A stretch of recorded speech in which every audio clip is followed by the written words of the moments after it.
Hello everyone. इस video में हम डिस्कस करने वाले हैं क्लास 10th लाइव चैप्टर के एक्सरसाइज के क्वेश्चन नंबर 13 के सॉल्यूशन के बारे में। अगर आपने इस प्रीवियस वीडियो अभी तक नहीं देखा है तो कंप्लीट प्लेलिस्ट का लिंक मिलेगा आपको डिस्क्रिप्शन में, जहां पर प्रीवियस वीडियो साथ ही साथ आने वाले वीडियोस भी अपलोड कर दिए जाएंगे। क्वेश्चन नंबर 13 क्या है? The magnification produced by a plane mirror is +1। अच्छा, मैग्निफिकेशन हमें गिवन है, कितना गिवन है? दैट इज +1 हमें गिवन है। What does this mean? इसका मतलब क्या है ये हमें बताना है। तो एकदम प्यारे तरीके से समझोगे। हमें क्या पता है मैग्निफिकेशन का फॉर्मूला किसके लिए? मिरर के लिए।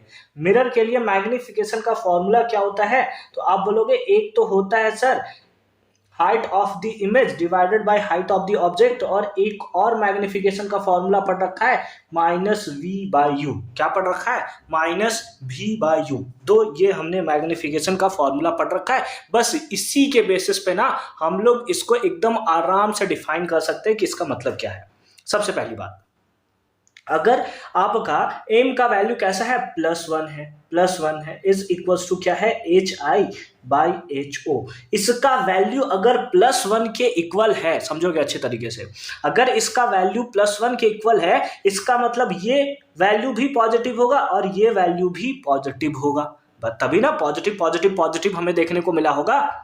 यही ना बात बोल रहे हैं हम लोग, यानी कि ये वैल्यू भी पॉजिटिव होगा और ये वैल्यू भी क्या होगा? पॉजिटिव होगा। दूसरा केस हो सकता है कि ये भी नेगेटिव हो, ये भी नेगेटिव हो, और दोनों कैंसल होकर ना, दोनों के दोनों नंबर कैंसल होकर और +1 दिखा रहे होंगे। समझो फिर से, मैग्निफिकेशन कितना है? +1। +1 मतलब क्या है कि या तो दोनों वैल्यू पॉजिटिव होंगे या फिर दोनों वैल्यू नेगेटिव होंगे। अगर एक प्लस एक माइनस होगा तो फिर तो ये माइनस होना चाहिए था ना, प्लस माइनस होकर माइनस हो जाना चाहिए था, यानी दोनों माइनस होंगे। और क्या हाइट ऑफ द ऑब्जेक्ट कभी माइनस होता है? वो तो होता ही नहीं है। हमेशा कैसा होता है? प्लस में हमें वैल्यू देखने को मिलता है। मतलब ये वाला केस नहीं होगा, दोनों वैल्यू क्या होंगे? प्लस में ही हमें देखने को मिलेंगे। और दोनों वैल्यू प्लस में है, इसका मतलब इमेज कैसा है? इमेज जो है वो हमें इरेक्ट सीधा बनता हुआ देखने को मिलेगा।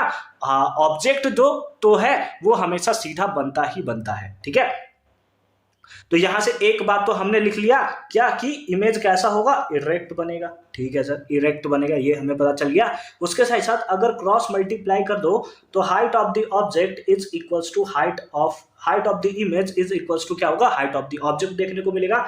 यानी कि दोनों का हाइट कैसा होगा? सेम होगा, यानी कि क्या होगा? सेम साइज का हमें देखने को मिलेगा। दूसरा पॉइंट हमने ये देख लिया, पहला कि इरेक्ट इमेज का फॉर्मेशन होगा, दूसरा क्या होगा कि सेम साइज का इमेज का फॉर्मेशन होगा। जितना हाइट ऑफ द ऑब्जेक्ट होगा उतना ही हाइट ऑफ द इमेज होगा। इससे हमें पता चलता है। अब इसमें देखते हैं क्या है। हमें क्या है? मैग्निफिकेशन का formula -v/u।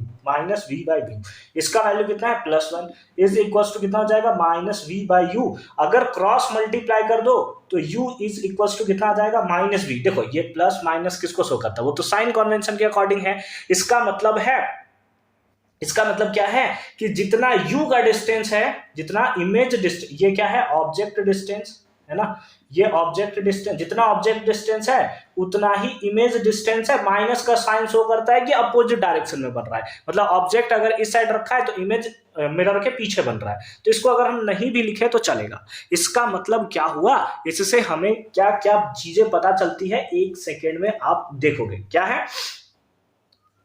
It means that, है ना, अच्छे तरीके से देखोगे कि क्या मतलब है का। It means that the image is erect. और जब भी इरेक्ट इमेज का फॉर्मेशन होता है, चाहे वो मिरर हो या लेंस है, वो पक्का वर्चुअल ही होगा, है ना। The image is virtual and erect.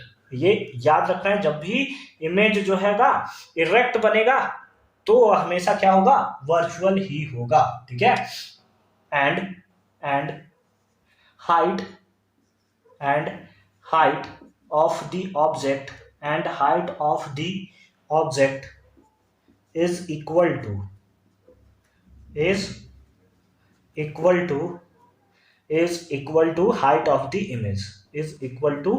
height of the image।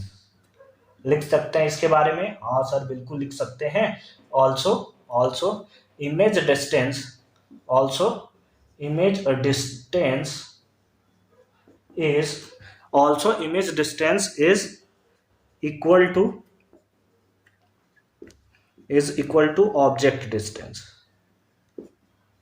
Is equal to क्या, ऑब्जेक्ट डिस्टेंस। और ये हमारा क्या हो गया, आंसर हो गया। आई होप कि एकदम क्लियर तरीके से आपने समझा होगा कि कैसे हमने इसका सॉल्यूशन किया है। इससे क्लियर कुछ नहीं हो सकता भाई, एकदम जितना से ज्यादा क्लियर हो सकता था मैंने क्लियर करने का ट्राई किया। कमेंट सेक्शन में बताना कि बात एकदम समझ में आई या नहीं, 100% क्रिस्टल क्लियर हुआ या नहीं हुआ। मिलते हैं आपसे अगली वीडियो में। कंप्लीट प्लेलिस्ट का लिंक मिल जाएगा आपको डिस्क्रिप्शन में, तो एक बार डिस्क्रिप्शन आप जरूर चेक कर लोगे।